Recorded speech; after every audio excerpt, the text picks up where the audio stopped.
എല്ലാവരുടെയും യോഗം തങ്ങൾ വിളിച്ചിരുന്നു. അവരൊക്കെ ഈ വിഷയത്തിൽ തങ്ങൾക്ക് ഒരു മാൻഡേറ്റ് കൊടുത്തിട്ടുണ്ട്. അത് രമ്യമായി പരിഹരിക്കാൻ. അന്നത്തെ പ്രമേയം തന്നെ അതാണ്, രമ്യമായി പരിഹരിക്കുക എന്നുള്ളതിന് മുൻകൈയെടുക്കാൻ തങ്ങളോട് അവരൊക്കെ കൂടി ആവശ്യപ്പെട്ടു. ഫാറൂഖ് കോളേജ് കമ്മിറ്റിയും അങ്ങനെ തന്നെയാണ്.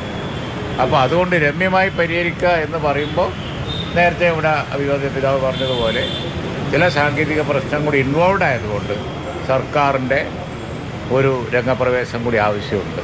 അപ്പോൾ സർക്കാർ അതിനങ്ങ് മുൻകൈ എടുത്താൽ അത് മുഖ്യമന്ത്രിയോടും അതുപോലെ തന്നെ ലോ മിനിസ്റ്ററോടും വകുപ്പ് മിനിസ്റ്ററോടും ഒക്കെ ഞങ്ങൾ ഒരുമിച്ച് തന്നെ റെപ്രസെൻ്റ് ചെയ്യുക എന്നുള്ള നിർദ്ദേശവും ഉണ്ട്.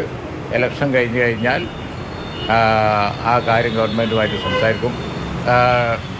മുഖ്യമന്ത്രി, പ്രതിപക്ഷ നേതാവ് എല്ലാവർക്കും ഈ കാര്യത്തിൽ യോജിപ്പ് തന്നെയാണ്.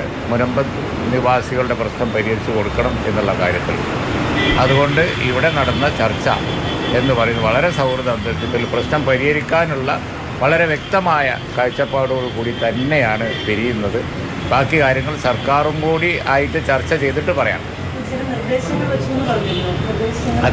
അതിപ്പോൾ പിന്നെ ഷെയർ ചെയ്യേണ്ടതല്ല. ഗവൺമെൻറ്റുമായിട്ട് കൂടി അല്ല ഇതല്ല, മുനമ്പം പ്രശ്നം പരിഹരിക്കാവുന്നതേ ഉള്ളൂ എന്നുള്ളത് ഇന്നത്തെ സൗഹൃദത്തിൽ ചർച്ചയിൽ ഞങ്ങൾക്ക് മനസ്സിലായി.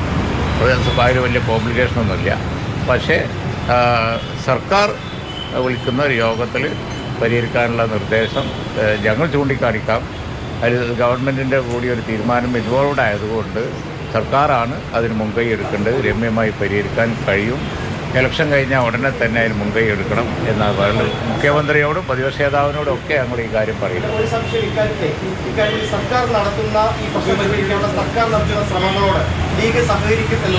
നേരത്തെ പറഞ്ഞിട്ടുണ്ടല്ലോ, സഹകരിക്കും.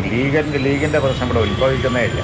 ഇവിടെ ഞങ്ങളിപ്പോൾ സൗഹൃദമായിട്ട് ഒരു ചർച്ച നടത്തി ഞങ്ങൾ ഒരുമിച്ചുള്ളൊരു കൂട്ടായ്മയാണല്ലോ പറയുന്നത്. ഇതിന് ആവശ്യമില്ലാത്ത ക്വസ്റ്റ്യൻസാണ്.